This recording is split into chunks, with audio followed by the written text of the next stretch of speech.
warahmatullahi wabarakatuh. Di sini saya akan menjelaskan tentang paradigma behaviorisme. Teori behaviorisme ini merupakan teori perkembangan perilaku yang dapat diukur, dapat diamati, serta dihasilkan oleh respon pelajar atau seseorang terhadap rangsangan. Pengertian teori belajar behaviorisme ini merupakan suatu teori psikologi yang berfokus terhadap suatu perilaku yang tampak nyata dan tidak terkait dengan hubungan kesadaran atau konstruksi mental. Teori belajar behaviorisme ini juga dapat diartikan sebagai suatu teori yang membahas tentang suatu perubahan tingkah laku seseorang yang dihasilkan dari pengalaman yang telah dilaluinya. Ciri utama dari teori ini yaitu seorang guru bersikap otoriter dan sebagai pengendali suatu perilaku.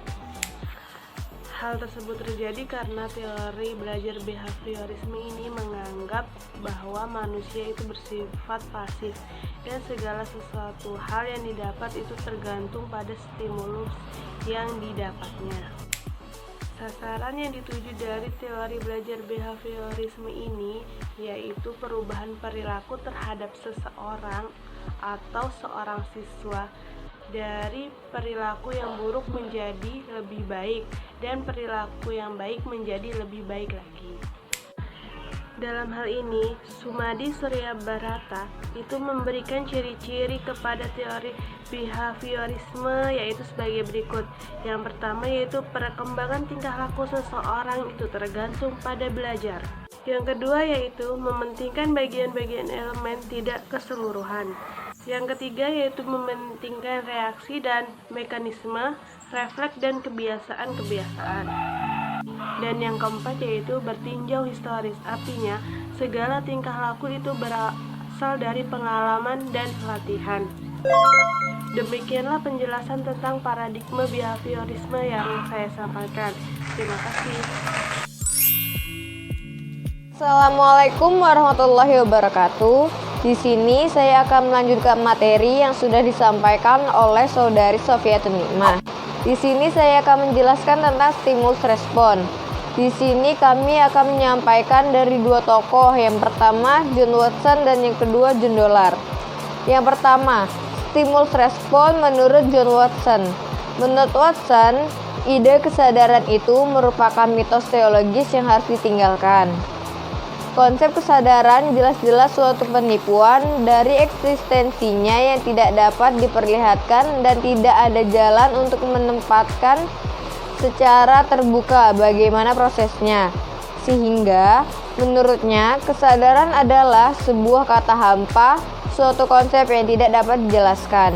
Berikutnya stimulus respon menurut John Dollar. Menurut John Dollar, dari eksperimen-eksperimennya bahwa sebagian besar dorongan sekunder yang dipelajari manusia yaitu dipelajari melalui rasa takut dan kecemasan, sehingga ia menyimpulkan bahwa untuk dapat belajar orang harus menginginkan sesuatu, mengenalinya, mengerjakan, dan mendapatkannya. Stimulus respon John Dollar ada 3 komponen belajar. Yang pertama drive, yaitu stimulus yang mendorong terjadinya suatu proses kegiatan. Yang kedua cue, atau stimulus yang memberi petunjuk, yaitu stimulus yang memberikan petunjuk terkait perlunya dilakukan respon yang sesungguhnya, isyarat yang ada di dalam proses belajar. 3. Respon, yaitu aktivitas atau kegiatan yang dilakukan seseorang. Yang keempat, reinforcement, yaitu sebagai drive pereda dorongan. Kesimpulan dari paradigma behaviorisme ini mempunyai peranan yang sangat penting dalam pengembangan multimedia pembelajaran. Stimulus respon pengkondisian merupakan istilah yang dilahirkan dari teori belajar behaviorisme dan penerapannya sangat kuat terhadap pengembangan multimedia pembelajaran. Karena Pada hakikatnya, behaviorisme itu sendiri merupakan teori perkembangan perilaku yang dapat diukur, diamati, serta dihasilkan oleh respon pelajar atau seseorang terhadap rangsangan. Terima kasih. Wassalamualaikum warahmatullahi wabarakatuh.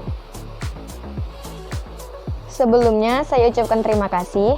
Jangan lupa like, karena satu like dari kalian sangat berarti untuk nilai UTS kami dalam mata kuliah Psikologi Kepribadian.